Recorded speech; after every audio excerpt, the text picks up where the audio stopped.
3 दिन पहले जिन 12 मुलजिमीन को बॉम्बे हाई कोर्ट ने बरी किया था, उस फैसले पर रोक लगाते हुए सुप्रीम कोर्ट ने आज मुंबई ट्रेन ब्लास्ट केस के मुलजिमीन को बेकसूर बताने वाले फैसले पर स्टे लगा दिया। दरअसल आज सुप्रीम कोर्ट में जस्टिस MM सुंदरेश और जस्टिस NK सिंह की बेंच ने इस मामले की समाप्त की। सुप्रीम कोर्ट में महाराष्ट्र रियासत की ओर से सॉलिसिटर जनरल तुषार मेहता पेश हुए। इस दौरान मुलजिमीन को वापस जेल नहीं भेजा जाएगा, लेकिन उनका केस चलता रहेगा। यानी कि बॉम्बे हाई कोर्ट के हुक्म पर रोक से मुलजिमीन की जेल से रिहाई पर कोई असर नहीं पड़ेगा। कोर्ट ने इसी के साथ मुलजिमीन को नोटिस भी जारी किया है। जो 19 साल से वो लोग महरूम रहे, बेटी अपने बाप से महरूम रही है, मेरी बीवी अपने शौहर से महरूम रही है और मेरी माँ तो इंतज़ार करते करते चली गई। तो मैं चाहता हूँ कि पहले अपने परिवार को वक्त दूँ पूरे अच्छी तरह से, और उसके बाद में फिर अपना करियर जो है वो लॉ में करते हुए या कुछ और अगर मुझे कुछ अच्छा समझ में आता तो फिर उसके अंदर मैं करूँगा। और अभी तक मैं जो है वो दुनिया का जो रिदम है, मतलब जो कदम बढ़ा के जो चल रहे हैं, उसके अभी तक मैं सिंक्रोनाइज नहीं कर सका हूँ अपने आप को, तो उसमें वक्त लगेगा मुझे थोड़ा सा।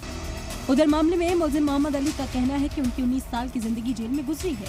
उनकी क्या गलती है इसका आज तक पता नहीं चला। 19 साल के अंदर जो हमारे फैमिली ने तकलीफें जुटाई, हमारे घर वालों हैं, जो हमारी अहलिया है, हमारी बीवी है, जिनको 4-5 बीमारियाँ हो गई पुलिस के हरेसमेंट की वजह से। मेरे बच्चों को एक बार मारा गया, बाइंदा जो 12 साल का था वो, हमारे वालिद साहब और हमारे भाई का एक साथ 15 दिन में इंतकाल हुआ। उसमें मुझे पैरोल भी नहीं मिला। हाई कोर्ट ने जो पैरोल भी दिया उसमें बोले 2 लाख भर के जाओ। तो ये तकलीफ़ें जो थी, इसको अनटोल्ड स्टोरी है, यानी कि बता ही नहीं सकता मैं कितने दिन। और बना बच्चा भी जो सामने खड़ा है वो उस वक्त 2 साल का था, उसका बचपना जो छीन लिया गया, महरूम कर दिया जाएगा मेरे बगैर। मेरी वाइफ है, मेरे बगैर नहीं रहने, और उसको बीमारियाँ लग गई। लेकिन ये जजमेंट आने से कम ये है कि जो खुशी मिली है उस खुशी की वजह से कुछ तकलीफें यानी दूर हो गई, लेकिन जो चीज़ गुजर चुकी उसको तो ऐसा है कि पूरी ज़िंदगी भर हम भूल नहीं पाएंगे। वह जमात इस्लामी हिंद के रियासती सदर हमीमुल्लाह अंसारी ने भी इस मामले पर रद्देमल का इजहार किया। हालांकि इस केस पर अब सियासत भी शुरू हो गई। MIM की चीफ असदुद्दीन ओवैसी ने कहा कि जब कोर्ट ने 19 साल बाद मुलजिमीन को बेकसूर करार दिया तो सरकार दोबारा अपील कर रही है। क्या ऐसा ही मालेगांव ब्लास्ट या अजमेर ब्लास्ट केस में भी किया था? कोर्ट ने राहत नहीं दी है। कोर्ट ने उस जजमेंट के ऊपर स्टे दिया है और ये कहा है कि जो जेल से निकल गए थे जो एक्यूज 18 साल के बाद, उनको दोबारा अरेस्ट नहीं किया जाएगा। मैं केंद्र सरकार से और महाराष्ट्र सरकार से पूछना चाह रहा हूँ कि आप ये अपील क्यों डाल रहे भाई, जब वो लोग लीगली इनोसेंट नहीं बोले कंप्लीटली इनोसेंट हैं, राइट। दूसरा ये है कि हम बीजेपी से और केंद्र सरकार से पूछना चाह रहे हैं कि कल अगर मालेगांव ब्लास्ट में, और महाराष्ट्र सरकार से, मालेगांव ब्लास्ट में अगर कल वो भी रिजर्व फॉर जजमेंट है, मिसाल के तौर पर मान लिया जाए जो नहीं होना चाहिए, अगर कोर्ट डिसाइड करेगा कि वो एक्यूज एक्विट हो गए तो अपील करेंगे आप। दूसरी बात यह है कि मक्का मस्जिद में ब्लास्ट हुआ था 2008 में, उसमें 8-10 लोगों की मौत हुई, अपील ही नहीं की उसमें। क्यों नहीं की अपील आप? इस तरह से अगर किसी का कोई कन्फेशन लिया जाएगा और इस तरह से किसी को टार्चर किया जाएगा तो मैं समझता हूँ ये लोकशाही में ये बिल्कुल से जायज़ नहीं। ये बहुत बड़ी ये जो है गुनाह है, बहुत बड़ा जुल्म है, ये बहुत बड़ा बर्बरियत है, बहुत बड़ी है।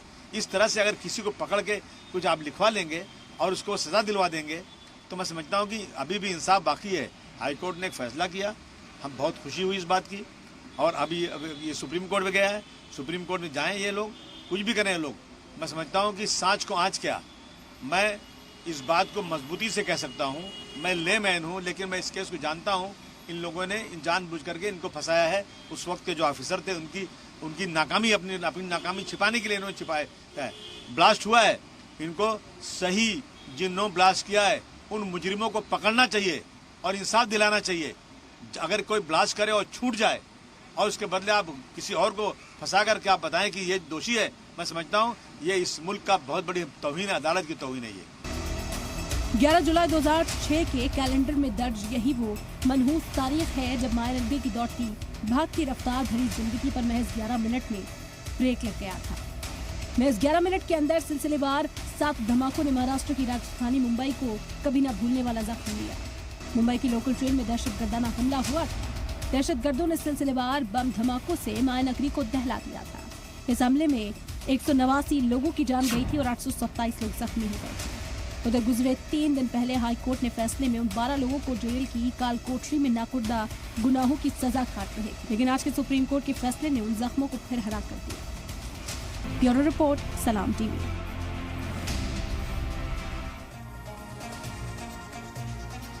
संभल की शाही जामा मस्जिद तनाज़े में इंतजामिया कमेटी के सदर जफर अली को इलाहाबाद हाई कोर्ट से जमानत मिल गई है।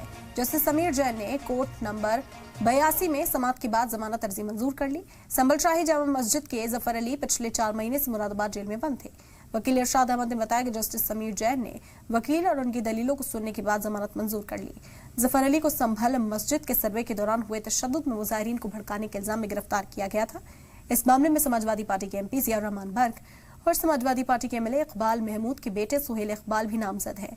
23 मार्च को SIT ने जफर अली से 4 घंटे पूछताछ की। इसके बाद उन्हें गिरफ्तार करके कोर्ट पेश किया गया, वहां से उन्हें जेल भेजा गया था। मस्जिद में मंदिर होने का दावा 19 नवंबर को हिंदू पक्ष ने civil senior division Chandausi court में पेश किया। संभल की शाही जामा मस्जिद हकीकत में श्री हरिहर मंदिर है, ऐसा कहा गया। उसी दिन शाम को मस्जिद का पहला सर्वे हुआ।